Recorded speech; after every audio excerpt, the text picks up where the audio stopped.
And good evening, brothers. Welcome back to the podcast. And before anything, we're always going to invoke the blessing of deity before we go any further. Supreme Architect of the universe, we come to you and just ask that your words come through me, and these are your words, and that the brethren may gain some knowledge from this, and me as well. We're thankful for the many blessings that you bestow upon us, and may we hear with our full hearts and give it our full attention. It's in your Son's sweet and precious name. Amen. So mote it be.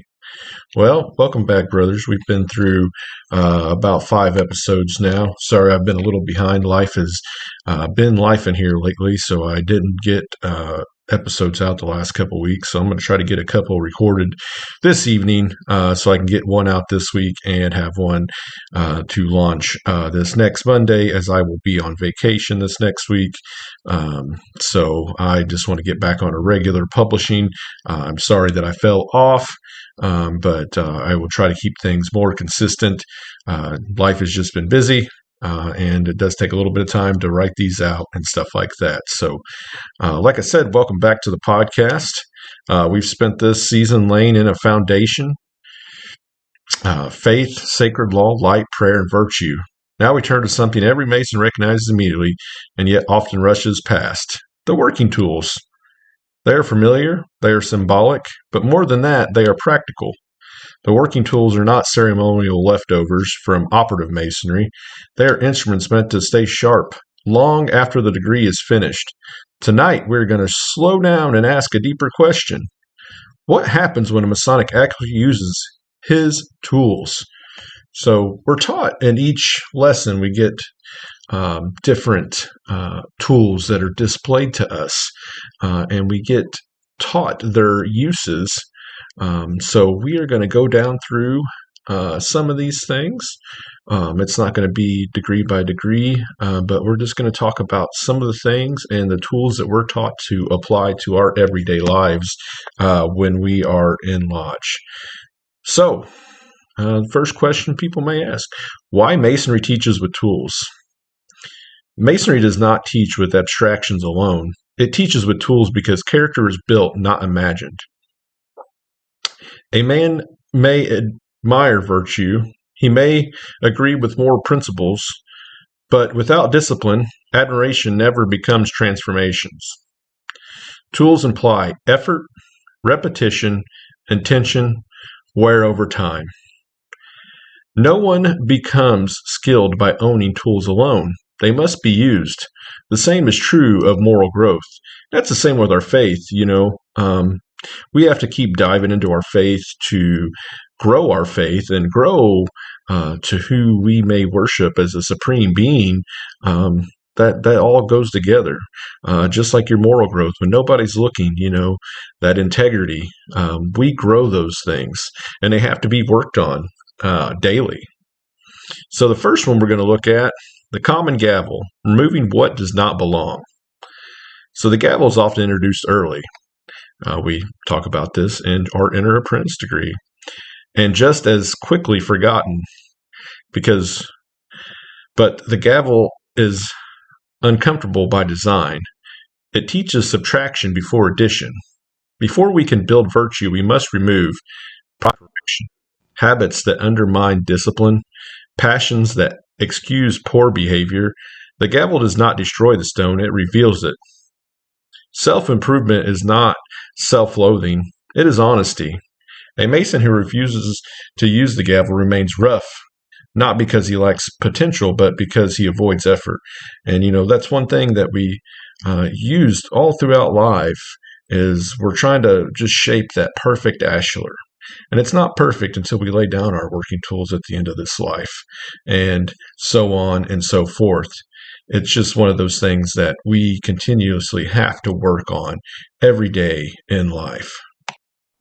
So we're also taught that The common gavel is an instrument made use of by operative masons to break off the corners of rough stones, the better to fit them for the builder's use, but we, as free as accepted masons, are also taught to make use of it for its more noble and glorious purposes of divesting our minds and conscience of all the vices and superfluities of life, therefore, thereby fitting our bodies as living stones for that spiritual building, that house not made with hands, eternal in the heavens. So that carries a lot of weight as well. So, just divesting our minds is huge and conscious. It's part of our faith, and taking that stone and using our body as that living stone and the spiritual building that we do here on earth is very relevant to our life after earth. So, we have to use that instrument also to break off our rough edges and forget about our different things and so on and so forth. So, always apply this all the way back in Inner Apprentice degree. So the next one we're going to talk about before we go is the 24-inch gauge. It's a stewardship of time. So we're taught the 24-inch gauge is an instrument made use of by operative masons to measure and lay out their work, but we, as free as accepted masons, are taught to make use of it for its more noble and glorious purpose of dividing our time. It being divided into 24 equal parts is emblematic of the 24 hours of the day, which we are taught to divide into 3 equal parts, whereby we find 8 hours for the service of God and a distressed worthy brother, 8 hours for our usual vocations, and 8 hours for refreshment and sleep. So, how often do we do that? I was talking to somebody today that they're not a Mason, but they know I'm in the Masonic Lodge, and they were asking about a fellow brother, how he was doing because he's been having some health issues, and she just wanted to know how he's doing because he's been a lifelong family friend of their family. So, and I was like, that's one thing. Just life gets so busy. How many times do I pick up the phone and just call a brother and be like, hey, brother, how you doing? Or even a simple text message, hey, brother, how you doing? I haven't talked to you in a while. What's going on in your life? I do pretty good on, my vocations and my honor to God and, my refreshment. But what about that poor, distressed, brother that we forget about? So a little bit we're going to talk about with the 24-inch gauge. It's stewardship of time. Just like I said there, time is the only resource that cannot be replenished. The gauge does not ask how busy you are. It asks how intentional you are. How much time is given to labor, rest, service, reflection, family, and faith?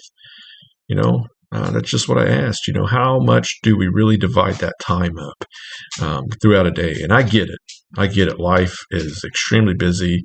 It's way busier than it used to be, probably when some of our older family members or older members of the fraternity, just so much more busier. Many men, they drift not because they lack the ability, but because they fail to measure. And Mason learns that balance is not automatic. It is chosen daily. So, you just got to discipline ourselves into just, doing things and just being there for one another, being there for God, being there for our families, being there for our usual vocations, and so on and so forth, because they're just very, very, very, very important to the craft, and they're also very important to us as we grow as Masons as well. And what we're going to talk about is the chisel. Small adjustments, lasting change. The chisel works slowly. That is its lesson. When you think about chiseling things, you're breaking off rough edges, rough stone as well. But, it's a very slow work. It's to break off, harder pieces sometimes. And that teaches us that lasting character is not formed by dramatic resolutions, but by constant correction. Small habits can shape our large outcomes. Small disciplines build enduring strength. The chisel teaches patience with the work and within ourselves. Sometimes that's a tough one, the work on ourselves. So next we're going to talk about the plumb. So, as we're taught in a degree, The working tools of a fellow craft are the plumb, square, and level. And the plumb, we're taught, is an instrument made use of by operative masons to raise perpendiculars, the square to square their work, and the level to lay horizontals. But we, as free and accepted masons, are taught to make use of them for their more noble and glorious purposes. The plumb admonishes us to walk uprightly in our several stations before God and man, squaring our actions by the square of virtue, and remembering that we are traveling upon the level of time, the undiscovered country from whose bourne no traveler returns. So it all kind of combines into one, but there are definitely three different working tools there in that.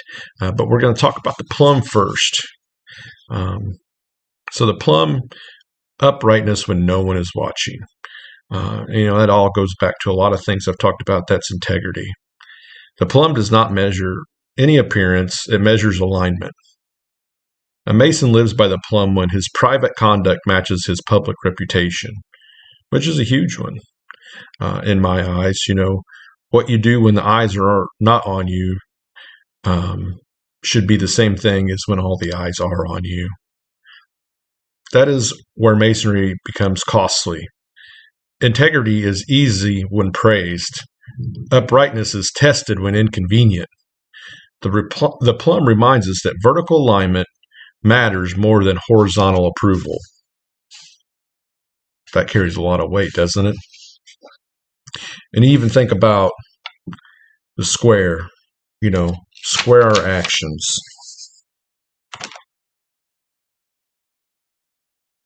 That's huge, and that's just not with other masons, that's with all of mankind. And keeping that virtue as a man and as a mason strong without doubt. Then the level of time.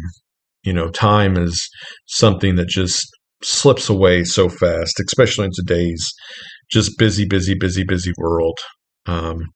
And it just, oh man, it just so much goes by. And we just got to remember that when we're walking through time with each other, as masons, we must, act justly to each other. And, but it's with our fellow mankind as well. That's our neighbors. That's our, co-workers, our family, so on and so forth.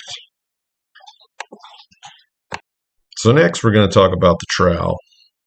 The trowel, the working tools of a master mason, are the implements of masonry indiscriminately, but more especially the trowel. The trowel is an instrument made use of by operative masons to spread the cement which unites a building into one common mass, but we, as free and accepted masons, are taught to make use of it for the more noble and glorious purposes of spreading the cement of brotherly love and affection, that cement which unites us into one sacred band of society of friends and brothers, among whom no contention should ever exist, but the noble contention, or rather emulation, of who best can work on our best agree. So, spreading the cement of brotherly love, it's so important. But that's also to our neighbors. Some people may forget about that. It's just not to our fellow brother masons. But especially with them, but we should be spreading love all through anybody that we interact with, anybody that we come into connection with. Those are just big things. And the trowel, it's so crucial to building those formidable bonds. It talks about how it brings the whole mass together, but that's part of you as a man as well. The trowel, spreading that brotherly love and affection, and to the one sacred band of society and friends. That is the structure that you're building as a person and as a man, and bringing all that stuff to you. That's so important in building those relationships.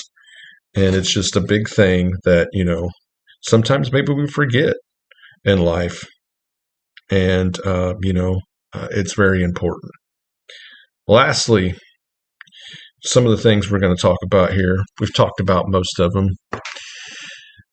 And, there's many tools in masonry, just not the working tools, but there's just many tools that are there.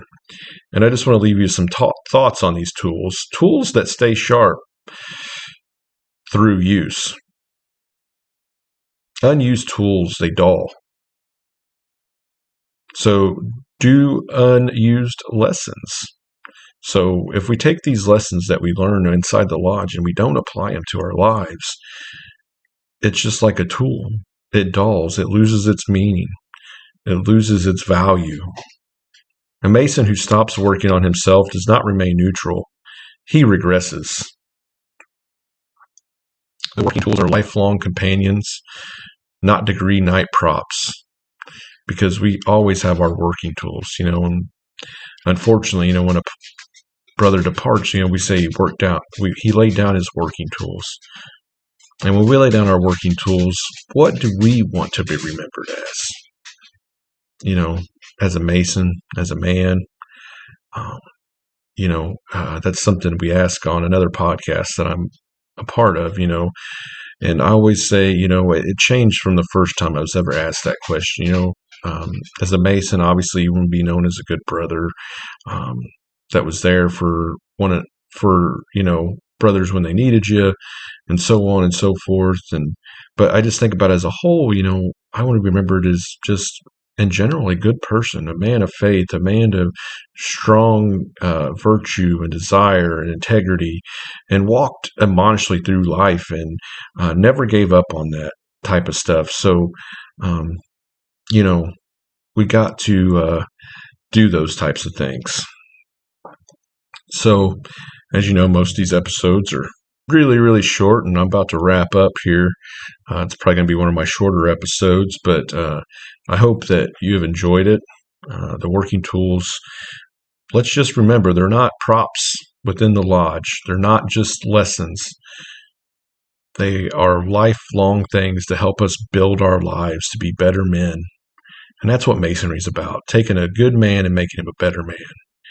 And just like tools that we don't use go dull, if we do not remember our lessons within inside the lodge, they also go dull. So let's end with this truth. Masonry gives us tools because intentions do not shape stone. Effort does. And I want to thank you for being here and listening. I hope you've enjoyed this. And also, I welcome anybody to find me on Facebook, Brother John McEwen. I also have a Facebook page for the podcast labeled Light Upon the Altar.